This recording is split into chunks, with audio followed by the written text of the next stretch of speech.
And let's look at the fact that everyone is saying it's very close, and truly it is very close, as we've seen what's happening right from the pre-campaigns and the campaigns and so on and so forth up until now.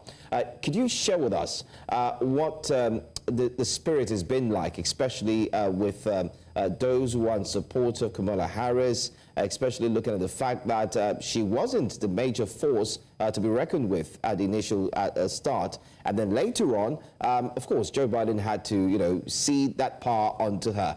Can you tell us what it was like, especially for people who have been following very closely?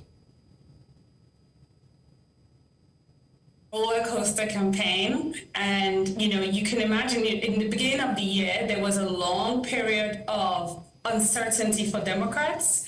Remember when Democrats were sort of very confused about whether Biden was going to run or not, and it was weeks and weeks of just despair because there was no kind of momentum for the party. And in retrospect, counterintuitively, that sort of long period of indecisiveness from Joe Biden about whether he was going to drop out or not actually ended up helping Kamala Harris, in my view, because I do not think she would have had the kind of momentum she had if the Democratic Party hadn't gone through that very long period of just frustration, because it just then, they really needed that sort of, burst of fresh air and just to be able to move on. And that was part of why everybody, so many people very quickly endorsed her. They wanted to close a chapter on, who's going to be the candidate or not, and they wanted to move on.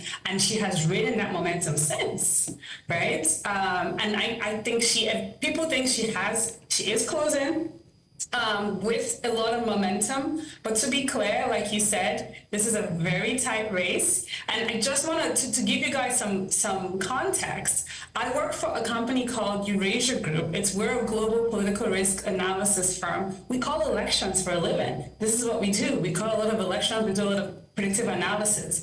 Internally, we have the people who work at the firm, we have an internal prediction model where the employees are calling it for Harris 60-40, 60 for Harris, 40 for Trump.